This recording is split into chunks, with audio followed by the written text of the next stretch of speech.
Hey, what's up guys? This is Anthony from Anthony's Customs, and for this review, we are looking at the Revoltech Amazing Yamaguchi Female Titan. And like I said in the other one, I'm going to try to avoid spoiling anything for those of you who maybe didn't know about Attack on Titan and want to get into it now. I highly recommend it. I was told that it wasn't good after season 1. I guess people were just salty that it took 4 years. I don't know. And I would like, yeah, it took 4 years, so maybe it wasn't good. It is good. I'm halfway through season 3, I think, of 4. And it is good. So I do recommend it. If you haven't watched it, watch it. If you haven't gotten the figures, you want to get them. But watch this review first, because that's how I make money. So let's go ahead and get it off the stand and take a closer look. Alright, before we look at the figure, I do want to show you my package, and it is a good package. It's not the best package. Too much bland stuff on this side. Nice photo there. Figure doesn't look quite like that, though.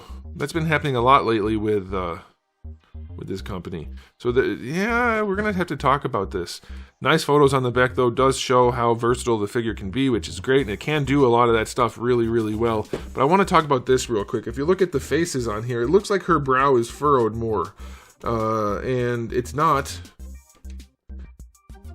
really the same. I can't get her eyes to look like that. Even there. Even leaning it forward, you're not going to get the exact same look. I'm trying to get them both in focus. So I'm a little bit bummed out about that. And the color scheme, I think this is better. This is not quite right. That's been the case with, I think, all of the Titans that I've reviewed so far. So that's a bit of a bummer. And for the rest of this video, we're just going to pray that YouTube's the AI that controls everything, doesn't think I'm uploading something inappropriate, because this looks like it could be inappropriate. So let's see how that goes. This figure is in stock at Big Bad Toy Store at the time of filming, so if you want to get one, use the link in the description below. And let's see, she's about 15.7, 15.8 centimeters. That's gonna be about 6 and an 1/8, give or take. And here she is up against Darwin. There you go. Here she is up against this one, which I maybe said the name of, but you figure this out pretty quick in the show, so whoever that is. I guess that's probably, I think that's about right for scaling, if I remember correctly. I just watched it, but I'm watching it all in rapid order, so I don't know. And then this one seems short still to me, but it's okay. But there you go, that's the scaling for all of them put together. Probably good enough. Let's do a question of the day. Did you watch all of Attack on Titan? And don't spoil it for me. And did you like the ending? I've heard very mixed reviews about the ending. I'm on, like I said, season 3.5, and I'm not sure where it's going. So we'll see. Okay, let's talk about the aesthetic on this figure. I think they mostly nailed it. Like, the sculpt is good. The coloring is good enough. I think it looked better on the box, but it's pretty good, except for one glaring, obvious issue. Her face is a different color from the rest of her body, because there's paint on it. So I think you can clean it off, because if you pop the face off, it looks like, I mean, it's not exactly the same, but it looks like the plastic is way closer to the same plastic they used down there compared to the paint job they put on it, which makes it really dark. Granted, it might just supposed to be looking like, wow. Granted, it might just supposed to be looking like, wow. Well, okay, so I didn't sleep again last night, but maybe they did that to make it look like it's in shadow. I don't know. That's not how it looked on the box. I think the box looks better. But it does look generally pretty good. The eyes are clean. The hair has shading. The paint job on the body is nice enough.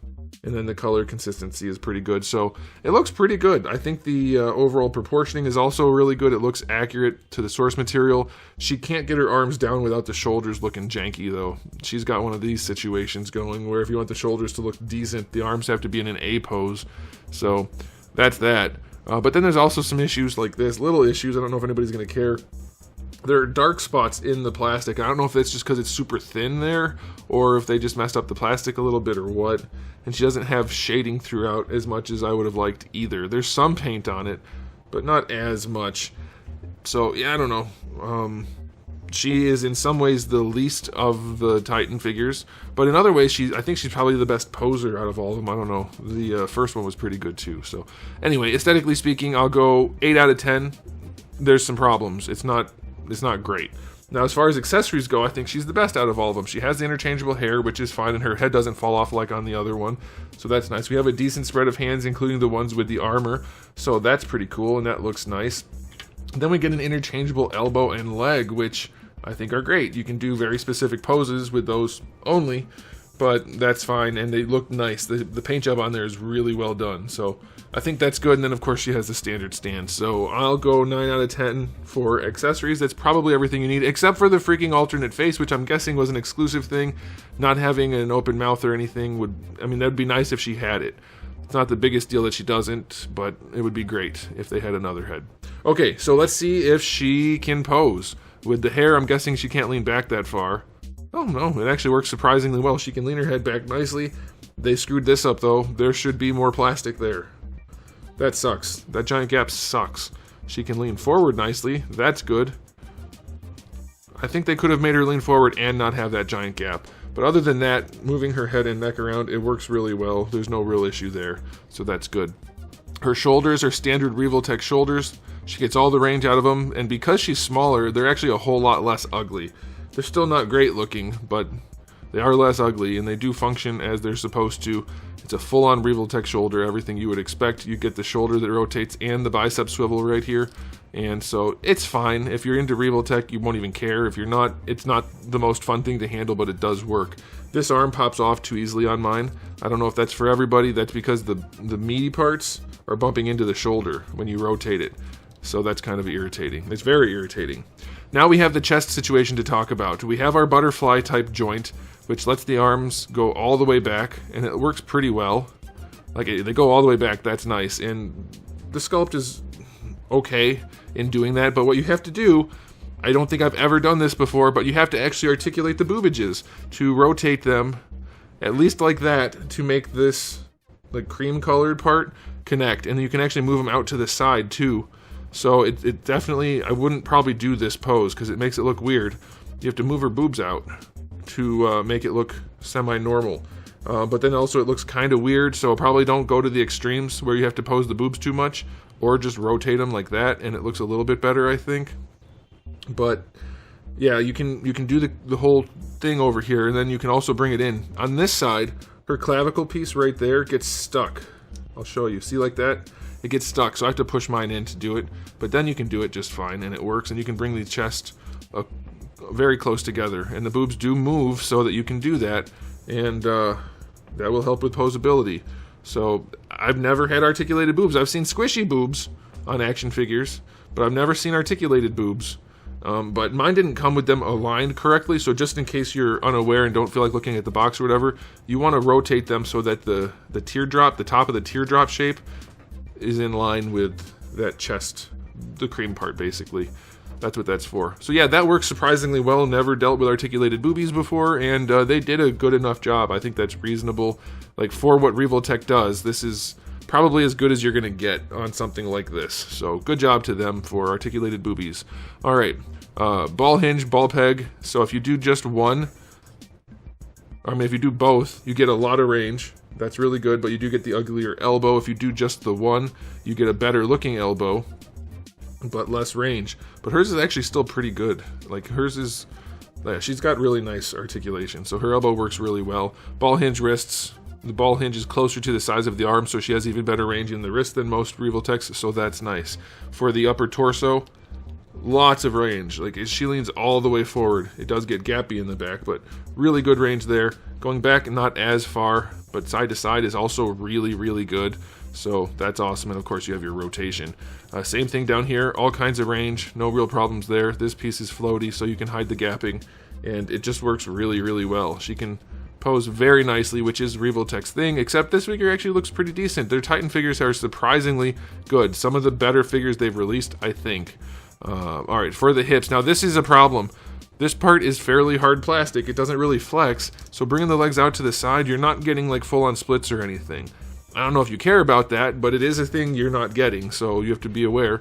But decent range still. This floating part is just kind of there to hide the joints and to look like part of the design, so it doesn't do much. It doesn't work exactly like a figure arts hip where it has that floating like pant piece in there. Bringing the leg forward works really well. It works so much better than most Revoltechs. The hips are way more like a traditional hip, and it's nice. She kicks high. It works very, very nicely. I love that. And then the thigh swivel is also not like a Revoltech. Now, because of the way they did it, it's bumping into everything, and she doesn't have a ton of range in the thigh swivel. It works, though. But I love that it's just a normal thigh swivel. You don't have to deal with that weird offset crap. Like this guy, for instance, you would think, oh, well, that looks like a normal thigh swivel too, hidden by the armor, except the leg rotates at such a weird angle. That's just from the thigh swivel. So yeah, I love that they made hers way more normal, so that's great. And then the single jointed knee, really good range, looks good, good range, no problem there. Then for this piece, you have less of the hinge than you normally have. The Armor Titan had more hinge, but she gets less and it rotates, but hers is actually probably more fun to handle because she's not a floppy mess. Now for the ankles, her feet go back really far. That's good. They don't go that far forward, but it's probably far enough. You get a really nice ankle rocker, and then you get a toe hinge, which is a really good toe hinge. No problems. I mean, it's not perfect, but it's really good. No problems there. So yeah, her articulation works really well. Her biggest downside would be, well, her arm falls off too easily. This one probably would too if I let it. And then just the face paint's not quite right, but her articulation's great. I'm going to go 9.8. I think there could be a little bit better in like the hip area to go out to the side, but it's really good range for her. Very, very nicely done. Okay, now it's time for the final verdict. I think all of these figures are worth owning, for sure. If you're into Attack on Titan at all, get them. If you're just into cool figures, they're still probably worth getting. And she probably poses the best out of all of them. And she's probably, well, she has the coolest accessories too, but she has the messed up face paint. So I don't know how much that's going to matter to a lot of you. I'm going to still make it a 9.5. The messed up face is a problem. But I'm thinking once you're posing her, you're not even going to notice it too much. But, you know, that's up to you to decide. But she's still a really, really good figure. So that's what I think. Let me know what you guys think in the comment section below, and I will be done there. So thanks for watching, guys. If you enjoyed the video, please do give it a thumbs up. If you didn't, give it a thumbs down. And if you haven't subscribed, you should. I have new videos just about every single day, and thousands already on the channel. So make sure you come back for all of that. And in the meantime, keep collecting.